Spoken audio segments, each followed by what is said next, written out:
Hola, bueno, vamos a dar comienzo a esta segunda parte, tratamiento del asma.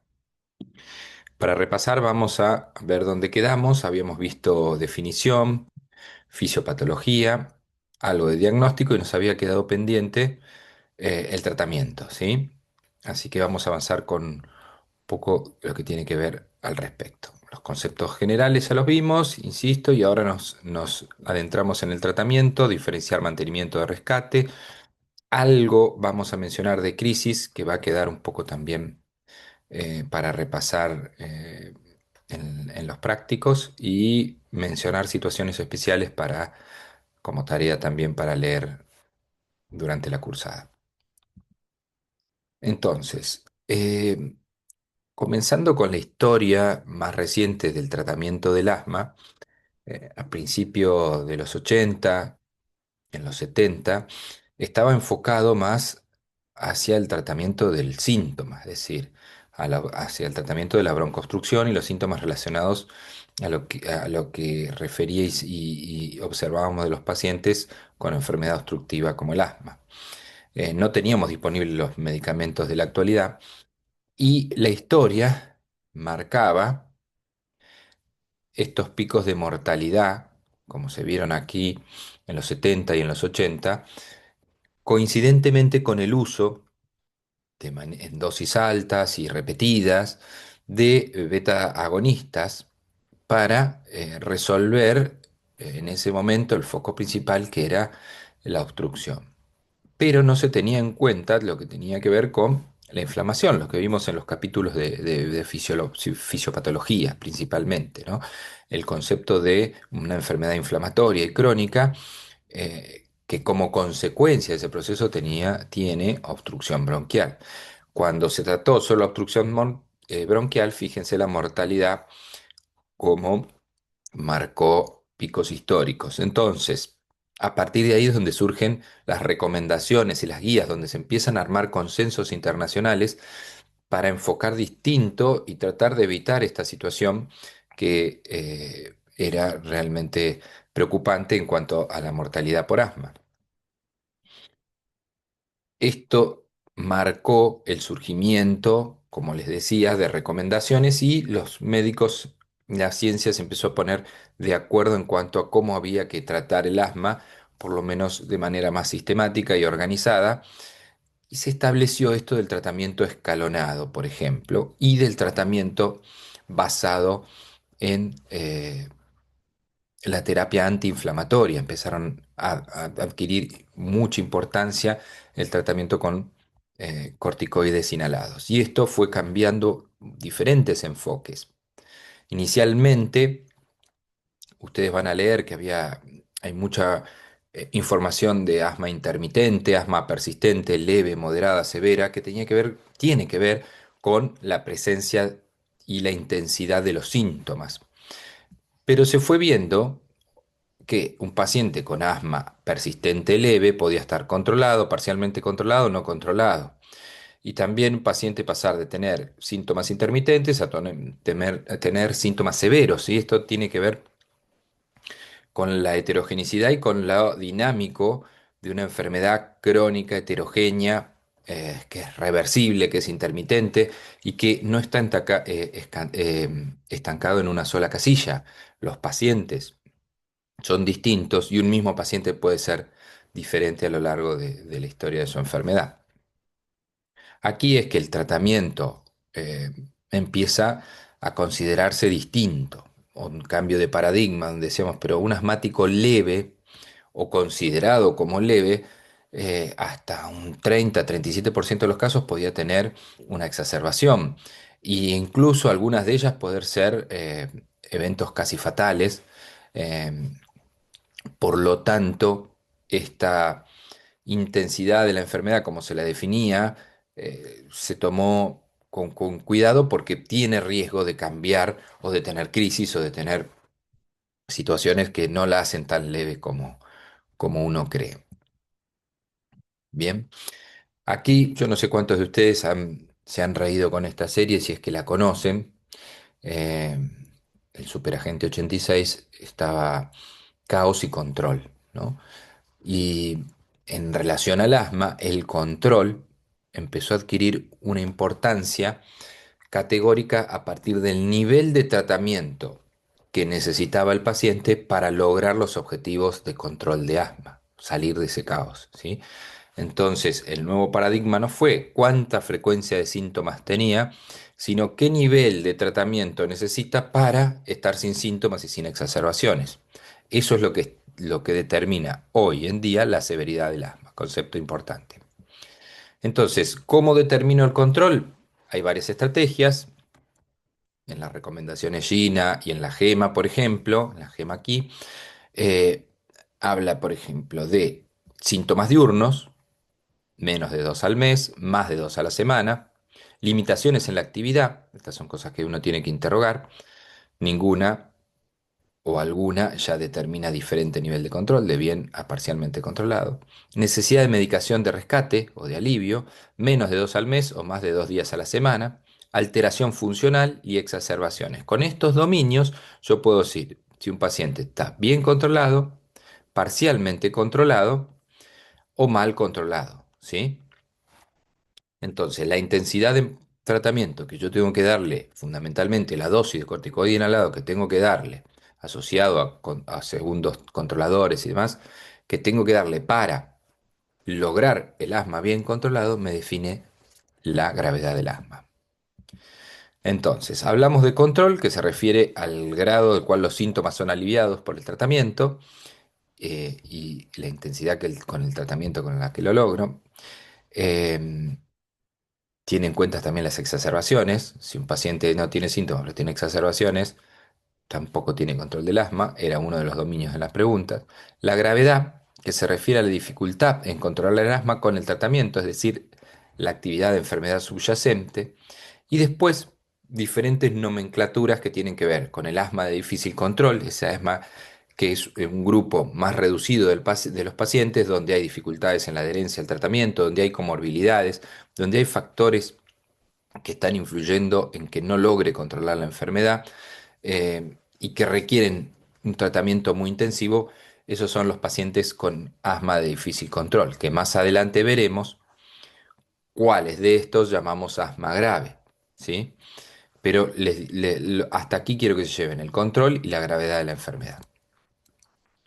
Y cuando yo hablo de control de la enfermedad, hablo de alcanzar un control actual definido por los síntomas, por los niveles de actividad que tengo, etcétera, y de reducir el riesgo a futuro que tiene que ver con la capacidad pulmonar, la declinación de la capacidad pulmonar, las exacerbaciones, la tolerancia a efectos adversos al tratamiento.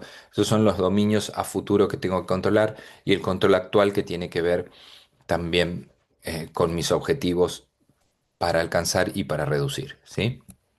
Entonces, estamos hablando de tratamiento. ¿Cuáles son los objetivos del tratamiento? Eh, en el dominio de control actual, prevenir los síntomas diurnos y nocturnos y las limitaciones en la actividad física. El uso de beta 2 adrenérgicos de acción corta, no más de dos veces al mes. Mantener una función pulmonar normal o casi normal, somos ambiciosos con esto, aunque hay pacientes que pueden no lograrlo, nosotros el objetivo del tratamiento es este, sin restricciones en la actividad diaria ni para realizar ejercicio físico, cumplir las expectativas que se plantea el paciente a la hora de encarar el tratamiento y de sus familias en caso de los niños. En el dominio de riesgo futuro, prevenir las exacerbaciones y la mortalidad, minimizar la pérdida progresiva de función pulmonar y evitar los efectos adversos del tratamiento. Otro objetivo es evitar la inercia terapéutica. ¿Qué significa esto? Evitar que queden con un tratamiento fijo por años. Hay que tener el dinamismo de esto de que decíamos al principio del tratamiento escalonado, tanto para arriba, aumentar si no logro los objetivos, como para ir descendiendo de a poco en cada visita, en cada control, cada 3 a 6 meses, ir descendiendo el tratamiento si mantengo los objetivos de control logrados. Esto quiero que lo repasen, marca un poco el tratamiento escalonado, los steps. Es algo que en neumonología y en clínica se utiliza mucho como eh, patrón oro, recomendación de cómo organizar el tratamiento. No obstante, no es todo tan estricto, pero sí, primero tengo que basarme en esto como para tener un faro de hacia dónde o cómo organizar el tratamiento. Y fíjense, esto es basado en China. China, a partir del 2014, agrega este ciclo de evaluación que tiene que ver con confirmar el diagnóstico, con valorar los síntomas, como veníamos haciendo hasta ahora, valorar los factores modificables de riesgo, las comorbilidades asociadas a ese asmático, valorar la técnica inhalatoria y la adecuada adherencia, eh, y establecer con el paciente en ese primer control los objetivos y las preferencias que tiene el paciente, ¿sí? Luego tengo que ajustar los tratamientos que inicié para las comorbilidades, para los factores de riesgo modificables, si es que modificó el tratamiento no farmacológico, la actividad física, la educación, el entendimiento de la enfermedad, ajustar la dosis de medicamentos que le di, esto de la inercia, tanto para abajo como para arriba, sobre todo incluir los corticoides inhalados, y que el paciente tenga educación sobre su enfermedad, que tenga práctica de su capacidad para usar los aerosoles, tener un plan de acción. Es lo que voy adjuntando. Y luego voy revisando qué presencia de síntomas tiene, si ha tenido exacerbaciones, si ha tenido efectos adversos, cómo está su capacidad pulmonar, ¿sí? Eso es un ciclo de evaluación del asmático que tengo que considerar siempre y que me sirve para los casos que tengo que ir atendiendo, siguiendo y para los casos clínicos que podamos ver en la cursada también. Y luego van a encontrar algunas diferencias entre las recomendaciones y guías. Gina hace un track preferido, es decir, orienta hacia el tratamiento antiinflamatorio de alivio, es decir, que haya un corticoide inhalado y un broncodilatador de acción de inicio rápida y preferentemente largo, como por ejemplo el formoterol, de alivio desde las primeras etapas, ¿sí? A demanda cuando estoy en la etapa uno y 2. Ya luego tenemos la etapa 3 donde empiezo a aumentar el corticoide inhalado, pero ya considerando una dosis de mantenimiento y siempre de alivio utilizar la asociación del broncodilatador y el corticoide inhalado, ¿sí? Step 4 aumento la dosis de corticoide y así hasta el step 5 donde se adhiere una triple terapia, es decir, un otro broncodilatador, aparte del broncodilatador que ya estaba usando, como un antimuscarínico. Se reevalúa la posibilidad de entender mejor el fenotipo. Esto lo vimos en la charla de fisiopatología, que había asma T1, asma T2. Vamos a ahondar un poquito más adelante de esta clase con ese punto, repasarlo un poquito.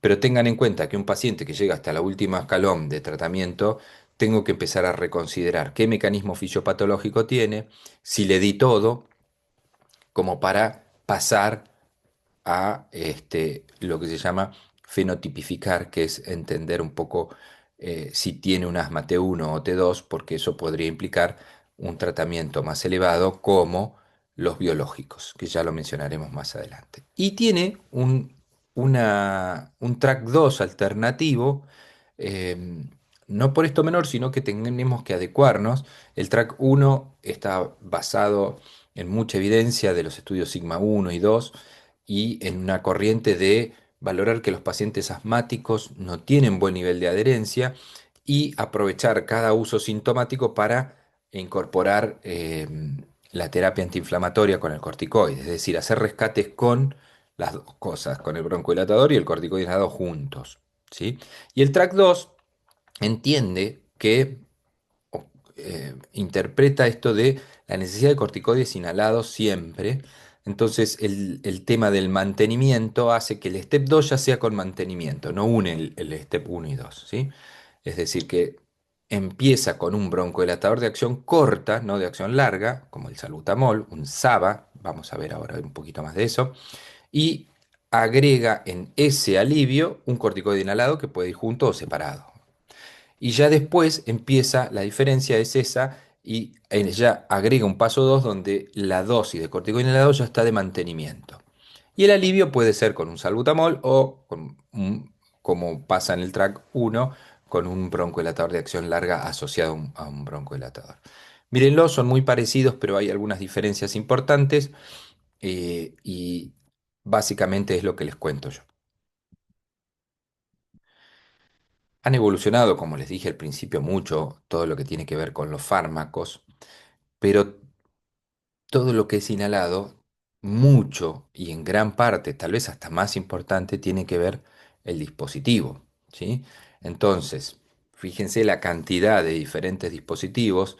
Esto es un clásico aerosol de dosis presurizada a medida. Estos son diferentes dispositivos para inhalar polvo seco a partir de cápsulas, ¿sí? Este es un turbohaler, esto es un elipta, no importa, diferentes, este es un discus, diferentes formas de aplicar la medicación inhalada, ya sea en aerosol o en polvo. Aquí tiene una aerocámara. Diferentes situaciones que hacen muy importante tanto como los mecanismos farmacológicos que tengo que estudiar para darle al paciente, es cómo lo reciben y cuál es el mejor para el paciente.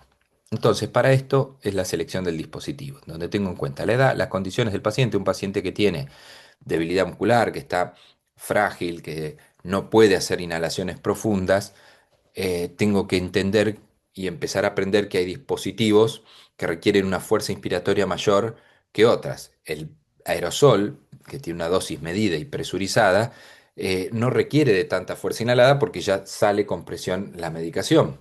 En cambio, un inhalador de polvo seco y según el dispositivo necesito más resistencia que otros, pero necesito de la fuerza inspiratoria para inhalar. Si bien parece mejor el aerosol en este sentido, también el aerosol requiere de una técnica, una coordinación que muchos de los dispositivos en polvo no la requieren, es más sencillo. Y ahí es donde las condiciones de paciente, la experiencia previa, como dice en el punto 3 con otros inhaladores, también hay que considerarla para ver si le costó, si lo usó bien, aprovechar ese conocimiento. Tener en cuenta cuando le estoy agregando tratamientos de simplificarlos si se puede en un dispositivo o que sean dispositivos similares para que la técnica que ya sabe o que le voy a enseñar se repita y no se contradiga. Tener en cuenta qué dispositivos tengo disponibles y acá en nuestro medio es a los accesibles también. Puede estar disponible en las farmacias o en la posibilidad de prescripción, pero no ser accesible para determinado paciente, por lo tanto no es disponible. Y también las preferencias, ¿sí? Este me gusta más, es no. Bueno, eso es a tener en cuenta preferencias del paciente también.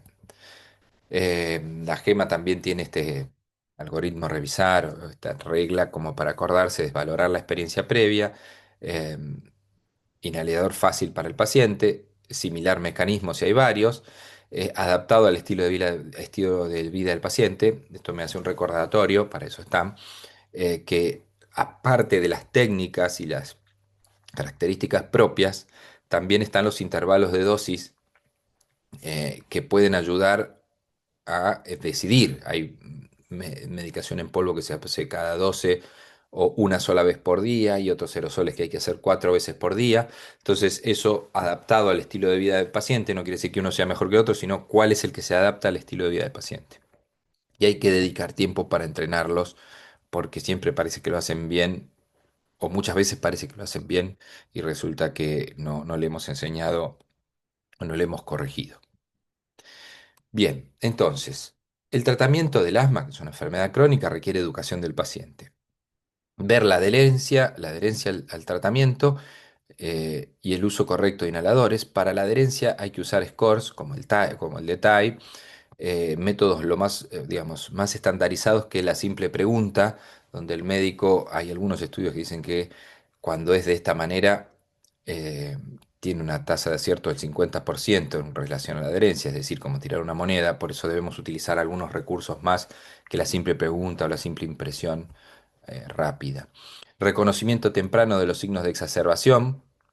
Esto es lo que el paciente tiene que saber que si su asma está cambiando en la frecuencia de síntomas, si está usando más rescates, puede estar en puertas de una exacerbación. Evitar exposición a desencadenantes, si es que los hubiere, esto es parte del análisis, si es que estuvieran identificados, y combatir las comorbilidades, por supuesto, el tratamiento de la rinitis, el descenso de peso en los obesos, considerar el reflujo, el tabaquismo, factores que puedo modificar y comorbilidades que tengo que tratar. ¿Sí? Entonces, en cuanto al tratamiento, ¿cuánto le doy? Define la gravedad. La adherencia es fundamental, ver que lo utilice. Y la técnica es ver que lo utilice bien, saber cómo se usa cada dispositivo que le voy a ofrecer, ¿sí? Esto es lo que he aprendido, lo que necesitamos aprender para lograr el control. No solo los fármacos, que es qué le doy, sino cómo lo usa y cuánto lo usa, ¿sí? Entonces, tenemos que recordar y separar, hoy estamos más abocados al tratamiento crónico, el tratamiento de mantenimiento de la enfermedad, que es la medicación de control. Esto también le sirve al paciente saber que esta es su medicación de control, que tengo medicación de alivio por sobre la medicación de control. A veces puede ser lo mismo, el mismo medicamento, pero utilizado de mantenimiento fijo y utilizado de alivio es agregado a ese de mantenimiento o solo como alivio, ¿sí? Y les dejo ahí tratamiento AIR o MART, que el tratamiento AIR es terapia antiinflamatoria de alivio y el tratamiento MART es terapia de mantenimiento y alivio juntos, ¿sí? Pero son términos más nuevos, eh, que se emplean para el tratamiento crónico del asma, ¿sí? Y distinto de una exacerbación, que es un tratamiento agudo que requiere corticoides sistémicos, algo que del tratamiento de mantenimiento tratamos de evitar que suceda. En el agudo, en la crisis, necesito de corticoides sistémicos, tanto para cuando ingresan a emergencias como para cuando se van de alta de la sala de emergencia, siempre tienen que tener 5 a 7 días de corticoides sistémicos los pacientes. Eso es otro tratamiento, el de la crisis. Si vamos a mencionarlo hoy muy por encima, y esto queda pendiente como para focalizar cuando leemos. Entonces, respecto a los fármacos, ya no tanto los dispositivos, sino los fármacos, tenemos broncodilatadores y básicamente los corticoides, ¿no? De los broncodilatadores de acción corta, el salbutamol, SABA, los de acción larga, acá salbutamol, hay albuterol, hay otros de acción larga entre 12 a 24 y de acción corta entre 4 a 6 horas. Los anticolinérgicos de acción corta, unas 6 horas, como el ipratropio, y los anticolinérgicos de acción prolongada, como pueden ser el tiotropio o el umeclidinium y glicopirroño. Son medicaciones que van a encontrar con esta nomenclatura: SABA, LABA y LAMA principalmente, ¿sí? Y los antiinflamatorios van a encontrar mucho los corticoides inhalados, que tienen vida media entre 12 a 24 horas, y por supuesto los corticoides sistémicos. Las dosis de los corticoides inhalados son muy inferiores a las dosis de corticoides sistémicos, por lo tanto los efectos adversos son significativamente menor, dado tanto que los corticoides inhalados tienen muy poca absorción sistémica, no así nula, eh, así que siempre tratamos de tratamiento de mantenimiento basado en el tratamiento inhalado en cuanto a los corticoides y no el uso de corticoides sistémicos. No obstante, hay pacientes que lo necesitan y bueno, es una condición de gravedad. Entonces tenemos inhaladores en aerosoles, en MDI, que tiene que ver con que es los de dosis presurizada a medida. Salbutamol, un puff equivale a 100 microgramos, y pratropio, un puff a 20 microgramos, y la combinación suele tener esta dosis, 120 y 21 microgramos, ¿sí? Cuando preparamos el nebulizar, hoy la nebulización se usa menos y más post-COVID por el tema de la aerosolización, pero sigue siendo un método útil y con mucho uso en la atención domiciliaria y a veces también en internación, con menos uso en la sala de emergencias que antes por esta razón. El salbutamol, 20 gotas equivalen a 5 miligramos. El hipertropio, acá tienen también las equivalencias, no voy a detener en mencionarle todas las dosis, pero como para que tengan un panorama de los fármacos de acción corta en aerosol y en nebulizado, ¿sí? Ya mencionamos un poco lo que tiene que ver con alivio, con rescate, y tenemos salbutamol, que puede ser, siempre es utilizado a demanda, y puede ser por su vida media cada 4 a 6 horas, 4 a 6 veces por día o cada 6 horas, es el equivalente. En general, lo utilizamos combinado y tenemos la posibilidad de combinar corticoides inhalados con broncodilatadores de acción larga, por ejemplo, budesonide y formoterol. Ahí les dejo otras. A lo que voy es que de alivio se puede usar broncodilatadores y hoy la tendencia es usar broncodilatadores con corticoides inhalados, ya sean en el mismo dispositivo o aplicados en dos diferentes dispositivos, ¿sí? Y también tenemos el ipratropio como un broncodilatador anticolinérgico de acción corta. Entonces, la medicación de alivio, ¿sí? Las características, entonces, acá tenemos las dosis que ya se las habían mencionado, el inicio de acción del salbutamol en 3 a 5 minutos, el efecto máximo a la hora, hora y media y la duración hasta 360 minutos. Les dejo los más comunes de acción larga, el formoterol en sus dosis, que viene en su presentación, también tiene un inicio similar de acción que el salbutamol en la rapidez, también tiene un efecto máximo similar al del salbutamol, pero una duración del doble, ¿sí? Respecto del salbutamol. Y después tenemos el salmeterol, el bilanterol, hay otros menos usados, el olodanterol, eh, con eh, tal vez inicio de acción un poquito más lentos que los anteriores y por supuesto la duración es distinta, el más largo bilanterol, ¿sí? Bien. Corticoides inhalados, la piedra angular del tratamiento en el asma. Hay pseudo y fluticasona, por supuesto que hay más y hay variaciones.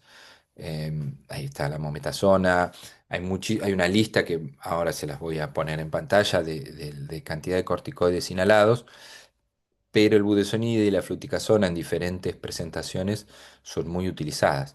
Después están los broncodilatadores de acción larga que se los había mencionado y lo que quiero decirles es que no hay que usarlos nunca como monoterapia. Ningún broncodilatador en asma debe usarse como monoterapia, están contraindicados. Esto puede ser útil en un paciente con EPOC, pero está contraindicado en un paciente con asma. Entonces siempre los broncodilatadores los combinamos con corticoides inhalados, sea de mantenimiento o sea para alivio. eh, Nunca debemos dar broncodilatadores como monoterapia. Ahora, distinto. Si un paciente tiene corticoides inhalados a la mañana y a la noche y en el medio necesita darse un rescate porque está con sibilancia, está con disnea, una medicación de rescate como un salbutamol, puede hacerlo perfectamente y está bien, si tienen tratamiento de mantenimiento con corticoides inhalados. ¿Se entiende? Tienen que estar combinados juntos en el mismo momento. A lo largo del día el paciente tiene que tener las dos cosas cuando se trata de asma. Y si no tiene medicación de mantenimiento, debe incorporar en la medicación de alivio el corticoide inhalado, sea en un dispositivo todo junto o por separado.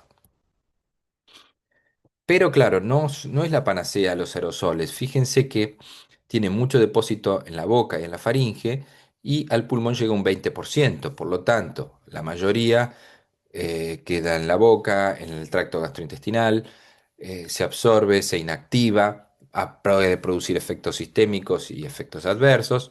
Entonces, la técnica disminuye esto, mejora la eficiencia para aprovechar ese 20%, para que el paciente sea efectiva el tratamiento. Y esto también nos orienta que en general, todo lo que es en aerosol requiere dos puff, ¿sí? Dos inhalaciones, porque el porcentaje que se inhala es bajo, que el que llega a los pulmones, mejor dicho, es bajo, ¿sí?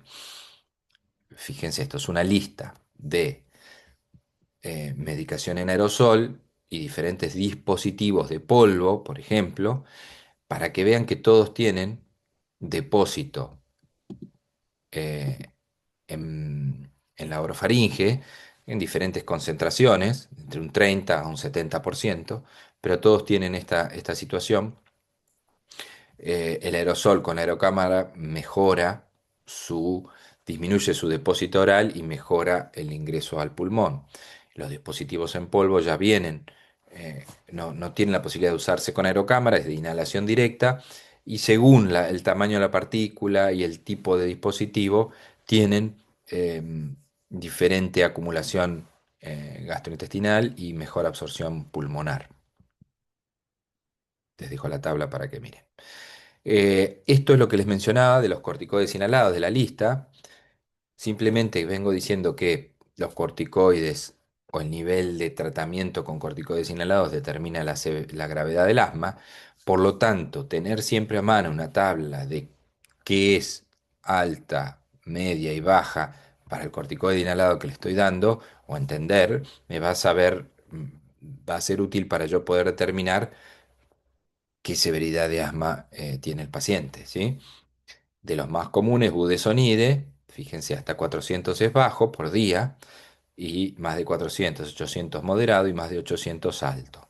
Fluticasona en polvo, furoato, 100 es considerada una dosis baja a media y 200 una dosis alta. Esto es más liposoluble y puede administrarse una vez por día, por lo tanto genera mayor potencia y las dosis son menores que el propionato de fluticasona, que una dosis media es 200 a 500 y una dosis alta más de 500, ¿sí? Sigamos. Habíamos hablado ya de valorar el control, lo habíamos establecido al principio. Volvemos a recordar esto de el nivel de intensidad que determina un asma bien controlado, un paciente con asma bien controlado, es aquel que va a estar estableciendo si el asma es leve, moderada o grave. Entonces, ¿qué elementos tengo? El cuestionario de Gina, de GEMA, Asthma Control Test. Esto también son cuestionarios que un score valorado para los síntomas en las últimas 4 semanas. Es importante a partir de ello poder tener una valoración objetiva del control. Y estos son scores validados y muy utilizados, así que ténganlo en cuenta. Tanto el cuestionario que hablamos al principio como el Asthma Control Test. China, esto está en inglés, pero es similar a lo que venimos diciendo. Uno le pregunta al paciente en las últimas 4 semanas si ha tenido síntomas durante el día, más de 2 veces al día, a la semana, perdón, si tiene sí o no, y eso va a determinar bien controlado, parcialmente controlado o no controlado. Y así con cada pregunta, ¿sí? Si tiene despertares nocturnos, sí o no, en las últimas 4 semanas ya implica un punto y es parcialmente controlado. Si tiene alivio, medicación de alivio que ha usado más de 2 veces a la semana, eso es un sí y es parcialmente controlado o incontrolado. Pero son todos factores, la limitación en la actividad diaria, la positividad de alguno de estos hace que el paciente pase de estar bien controlado a parcialmente controlado o no controlado si tiene tres o más. Entonces, para que un paciente esté bien controlado, no tiene que tener ninguna de estas 4 variables, ¿sí? 0 puntos. También tengo que valorar, aparte de los síntomas, el riesgo de mala evolución, riesgo de exacerbación de la. Y acá tiene que ver con la espirometría, con la historia de exacerbaciones, con el nivel decíamos, de obstrucción y con la intolerancia a los medicamentos, efectos adversos, ¿sí?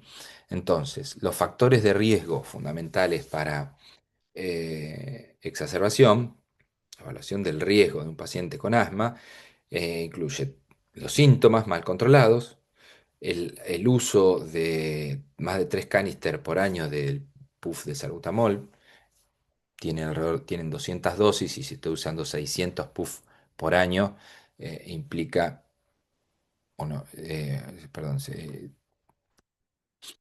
son 800, 600 puff al año, implica un riesgo severo de crisis de asma. Al haber tenido una exacerbación el año previo, también es riesgo de asma. Por supuesto, ya tener una baja función pulmonar o mucha respuesta a los broncodilatadores, utilizar mal los aerosoles, fumar, tener comorbilidades, como la obesidad, la rinosinusitis crónica, muchos eosinófilos, son factores que el embarazo también es una caja de Pandora que puede generar exacerbaciones o incluso al revés, revertir los síntomas, pero lo tengo en cuenta como un factor. Biomarcadores como el óxido nítrico exhalado hablan de que un paciente puede estar bajo tratamiento inadecuado, insuficiente o que no lo está haciendo bien, sobre todo en los pacientes alérgicos. El feno es un indicador de inflamación alérgica o sinofílica también. Entonces, si sigue alto es dosis insuficiente o no está haciendo bien el tratamiento en aquellos pacientes que lo tienen, que habían descendido al usarlo, entonces es un indicador de riesgo el feno elevado en pacientes con tratamiento. Si alguna vez estuvo intubado, ese paciente es un paciente que yo tengo que prestar atención porque tiene riesgo de que vuelva a pasar. Habla de esa severidad que se desarrolla en las crisis. ¿Sí? Bueno, sigamos un poco más.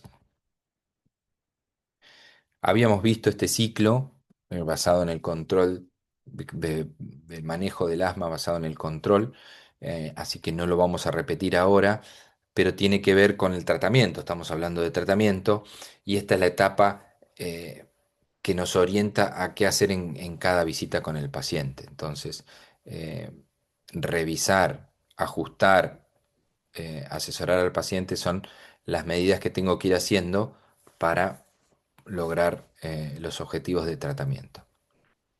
Entonces, la técnica inhalatoria es, y la preferencia del paciente, la adherencia en definitiva, es un rol clave para el tratamiento del asma.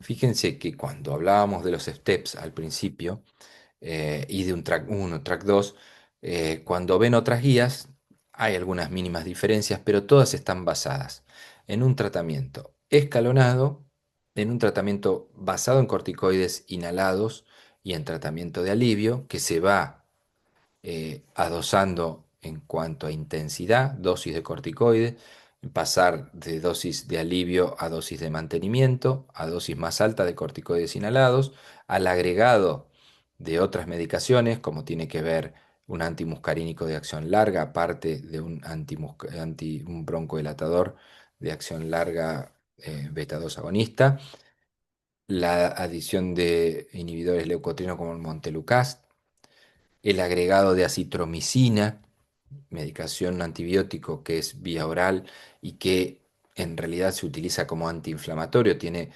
capacidades antiinflamatorias, entonces, o características antiinflamatorias, entonces se pueden ir adicionando al tratamiento escalonadamente desde tratamiento de alivio, tratamiento de mantenimiento más alivio, tratamiento más elevado de corticoides y agregado de otras medicaciones controladoras. Mencionamos la citromicina, los antimuscarínicos como el tiotropio, el ipratropio, perdón, el tiotropio, el lumeclidium, el glicopirroño, que son los LAMA, los antimuscarínicos de acción larga, la citromicina, y después viene el escalón más alto.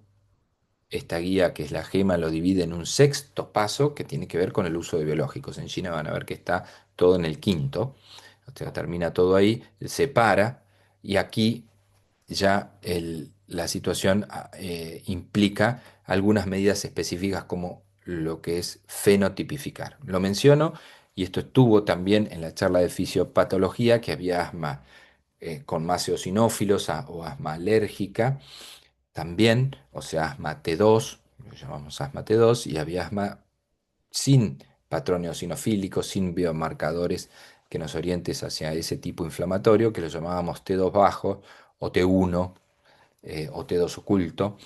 Y esto divide un poco las aguas porque para los pacientes T2 tenemos más recursos, todos biológicos que son fármacos que inhiben determinadas cadenas de la vía inflamatoria T2 principalmente. Y para los no T2, ahora lo vamos a ver también, nos quedamos con menos herramientas adicionadas a lo que venimos mencionando. Podría estar la citromicina, que es independiente del fenotipo, pero que nos queda reservado a veces como un recurso para esto. Recientemente se aprobó un biológico que que tiene algo de acción en el T2 bajo, como el tezepelumab. Ahora lo vamos a ver un poquito, no nos vamos a adentrar en asma grave específico, pero lo que sí quiero que entiendan es, todas las guías hablan de escalonado, todas las guías hablan de educación, del control ambiental, de las comorbilidades y esto de evitar la inercia para ir adicionando tratamiento y también para ir descendiendo. Es tanto para ascender como para descender el tratamiento, ¿sí? Considerar las comorbilidades siempre tiene un rol, entonces a veces no es una cuestión solo de aumentar el tratamiento específico del asma, sino de controlar ese reflujo, de mejorar el tema del peso, de recabar más información sobre hábitos como el tabaco, porque puede estar ahí, o de exposición laboral, puede estar ahí el problema y no solo en subir el tratamiento. Siempre en los escalones de asma leve, la asma moderada, con función pulmonar adecuada, un BF1 más del 70%, se puede considerar también la inmunoterapia, sobre todo en los pacientes alérgicos, con alergias específicas. La inmunoterapia mejora un poco la respuesta inmune y tiene beneficios en el asma más leve. Para el asma severa todavía tiene ciertas dificultades, pero el asma grave, con buena función pulmonar, en algunos casos y manejados en centros de asma, podría utilizarse. Entonces, entiéndase bien que esta es un ordenamiento del tratamiento y que uno puede definir, empezar en diferentes niveles de la escalera. No es que pasa todo por el uno y me puede llevar varios meses o años llegar al 5. Si el paciente tiene síntomas diarios, a la hora de ajustar el tratamiento, ajuste la medicación de corticoides inhalados que veíamos en este ciclo, si el paciente tiene síntomas diarios o tiene despertares frecuentes en la semana, tiene alteración funcional, ha tenido una exacerbación reciente, tengo que pensar con dosis moderadas de corticoides inhalados, ¿sí? O sea, en un step, por ejemplo, 4, ¿sí? Si el paciente tiene síntomas la mayoría de los días de la semana, eh, con una relativamente buena función pulmonar, pero no normal, es decir, los síntomas no son diarios, pero son frecuentes, puedo empezar con una dosis menor, un step 3, ¿sí? De corticoides inhalados. Si los síntomas son poco frecuentes, ¿sí? Menos de 3 a 5 días a la semana, los síntomas diarios, con una función pulmonar normal, puedo tener más margen y utilizar terapia antiinflamatoria cada vez que tiene síntomas, porque estos no son muy frecuentes, ¿sí? Pero ojo, hay que ser muy atento a los pacientes que tienen solo medicación a demanda. Tienen que ser pacientes con síntomas muy esporádicos, sino siempre voy a tratar de tener alguna medicación más de mantenimiento. Pero esto balanceando un poco lo que tiene que ver las preferencias del paciente y la posibilidad y la adherencia real. Por eso, Gina, si bien ha sido discutido este punto, hace esto de los dos tracks, un track preferido donde utiliza esta estrategia, asumiendo que los pacientes ya de por sí tienen mala adherencia al tratamiento, entonces se adecúa a utilizar alivio con corticoide inhalado cada vez que se hacen en la medicación de alivio. Entonces, esta es la terapia antiinflamatoria de alivio, ¿sí? Entonces une los primeros dos steps directamente con este esquema y con la posibilidad de dejar solo medicación de alivio o hacer la medicación de mantenimiento con la misma que de alivio desde la primera etapa, ¿sí? Entonces, repasando y aplicando definiciones, lo repasamos. Vimos los principales fármacos inhalados, sí, los mencionamos por encima y vimos la rapidez de acción y duración de algunos. Vimos la importancia del dispositivo y vimos la importancia de la técnica inhalatoria. Revisaremos en otro momento cómo es la técnica inhalatoria. Tenemos que estar atentos a ese punto, pero ya sabemos la importancia. También vimos cómo valorar el control, sobre todo el cuestionario de Gina, pero también mencionamos el asma control test que hay que revisar porque porque es muy frecuentemente utilizado. Hay otros como el ACQ, pero por lo menos el asma control test. Entonces, el grupo de STEP 4 o 5, es decir, el grupo de asma grave porque tiene corticoides en dosis alta, es el porcentaje menor dentro del el amplio rango de pacientes asmáticos. Ocupa el 24%. Después, adentrándome en las definiciones de asma, hay un grupo de pacientes, un 17%, esto es orientativo, de pacientes que tienen asma más difícil de tratar. Y eso tiene que ver con que a pesar de estar en el 4 o 5 tengo poco control de los síntomas o mal control de los síntomas, o es un asma parcialmente controlada, y ahí entran en juego la adherencia, entra en juego la técnica inhalatoria y las comorbilidades. A veces, si el paciente tiene una rhinosinusitis muy evidente, muy sintomática, puede empeorar el control del asma. Inclusive, tengo que manejar esa comorbilidad. Si tiene mucho reflujo, tengo que manejar esa comorbilidad y a veces hacen difícil de tratar el asma porque no logro resolver un factor desencadenante. El asma, como puede ser un reflujo o no diagnosticado o subtratado o muy severo. Y para un porcentaje mucho más chico de pacientes está el asma severa propiamente dicha. ¿Qué es el asma severa? Es un asma que a pesar de tener una buena adherencia, una buena técnica inhalatoria, una buena optimización y ajuste de la dosis de corticoides y de los fármacos, eh, que requiere todo eso para estar controlado, ¿sí? Incluso puede no controlarse el asma. Ese es el asma severo, porque el asma severo puede estar controlada o no controlado, ¿sí? Ese es el asma grave, controlada o no controlada. La diferencia del asma difícil de tratar, donde juega mucho rol que el paciente no logra aprender a usar el dispositivo, las comorbilidades que no logro controlar. Ese es el asma difícil de tratar. Un subgrupo dentro del asma difícil de tratar es el asma grave propiamente dicho, donde yo ya tengo optimizado esas cosas y a partir de eso logro el control del asma propiamente dicho y no por las comorbilidades, ¿sí? Y puede, a pesar de eso, no estar controlado. Es el grupo de asma grave no controlado, es el porcentaje más chico de asma, como ven ahí. Y para ellos existe una medicación específica o un grupo de medicamentos, moléculas que han revolucionado mucho en la historia del asma reciente, el tratamiento, porque inhiben específicamente diferentes vías inflamatorias, sobre todo T2, eh, implicadas en el asma. Y que a partir de realizar una fenotipificación del paciente, que está justificado para los pacientes con asma grave, porque el paciente con asma moderado, asma leve, responde al tratamiento y no requiero de exámenes de fenotipificación o de un análisis más exhaustivo, pero para aquellos que estoy pensando en dar un biológico, requiero entender si el mecanismo está presente para poder inhibirlo con los diferentes fármacos disponibles. En Argentina tenemos disponible el omalizumab, el mepolizumab, benralizumab, dupilumab y tezepelumab, ¿sí? Y inhiben diferentes áreas. El omalizumab es anti-inmunoglobulina E, el dupilumab inhibe el receptor de interleuquina 4, 13, el mepolizumab inhibe interleuquina 5 y el benralizumab inhibe el receptor de interleuquina 5 y todos, fíjense que cumplen un rol trascendente en el desarrollo de la inflamación y de la hiperrespuesta bronquial del asma y de la secreción de moco.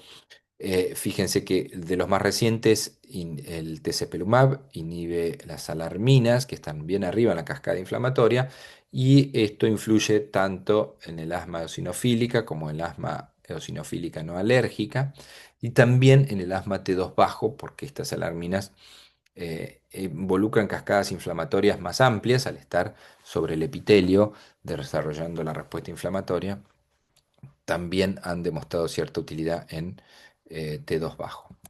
Bien, esto simplemente como eh, ayuda a memoria y para repaso, no vamos a adentrarnos en asma grave, pero hablábamos que asma grave no controlada es aquella que a pesar de corticoides en dosis altas, un broncodilatador de acción larga y un LAMA, un antimuscarínico de acción larga, no se logra controlar. A, de- a pesar de que he confirmado el diagnóstico con la valoración objetiva de los síntomas y obstrucción, comprobé la técnica y la adherencia, evité los agravantes o por lo menos y traté de identificar situaciones, descarté situaciones agravantes, eh, constaté las posibles, como les decía, alteraciones que puedan desarrollar el asma en este paciente. Lo incluí en programa de educación, o por lo menos me ocupé de la educación del paciente y de su técnica, y que conozca la enfermedad y de cuándo hay que utilizar la medicación de alivio. Y por supuesto que si está disponible estos pacientes es ideal que estén en una unidad de asma, ¿sí? Eso es todo el algoritmo básico del asma grave no controlada, ¿sí? Pero fíjense, para el asma grave no controlada yo fenotipifico para ver si es T2 o T2 baja. Y esto es basado en eosinófilos en sangre, T2 más de 150, feno más de 25 o unos eosinófilos en esputo, un recuento de más del 3%. Eso define, y eso es lo que quiero que se lleven de este slide, el asma T2 y el asma no T2 son aquellos que no tienen estos puntos. Después sí, hay mucho más y ver qué medicamento le doy a cada uno, pero sepan que esto es fundamental para el asma grave y para definir si puedo y cuál biológico dar. Para el no T2 decíamos, teníamos menos recursos, son aquellos más polimorfonucleares en la inflamación del esputo, en las células del esputo, o T2 ocultas porque está con tratamiento, si no logro tener biomarcadores. Ahí la citromicina, el tezepelumab y un tratamiento endoscópico que es la termoplastía, que se está usando cada vez menos, pero sigue siendo eh, una posibilidad de que hace radiofrecuencia en los diferentes bronquios tratando de cauterizar los músculos y evitar tanto broncoespasmo. Es una indicación muy selectiva con menos uso en la actualidad. Entonces, ya concluyendo, eh, ¿qué tenemos que saber médico y paciente? Primero, el paciente conocer que el asma es una enfermedad crónica, necesita tratamiento continuo, aunque no tenga molestias. El tratamiento continuo no siempre es el fármaco, es conocer la enfermedad, tener controles, eh, pero básicamente un tratamiento continuo basado en tratamiento de mantenimiento. Saber las diferencias que existen entre inflamación y broncoconstricción, esto que decíamos, un broncodilatador sin un corticoide, los problemas que ha ocasionado, diferenciar los fármacos controladores de la inflamación de los aliviadores de la obstrucción, más de lo mismo, pero es importante, reconocer los síntomas de la enfermedad, que es debido al asma y cuándo están aumentando, el uso correcto de los inhaladores, identificar y evitar los posibles desencadenantes, estar siempre atentos a qué cosas me han empeorado el asma para poder identificarlas y evitarlas, monitorizar los síntomas y está la posibilidad de el pico flujo expiratorio, es una medida sencilla, lo vimos un poco en diagnóstico, que puede permitir la facilidad del monitoreo.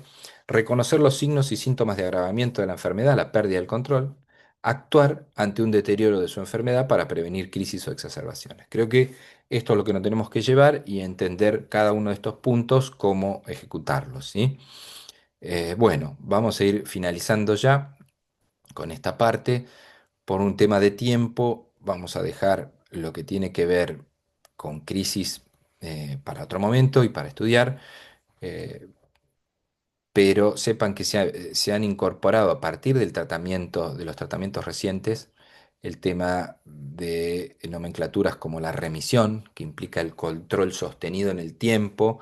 eh, por lo menos más de un año, de todos los objetivos del asma y esto se ha logrado incluso en el asma grave a partir del uso de biológicos.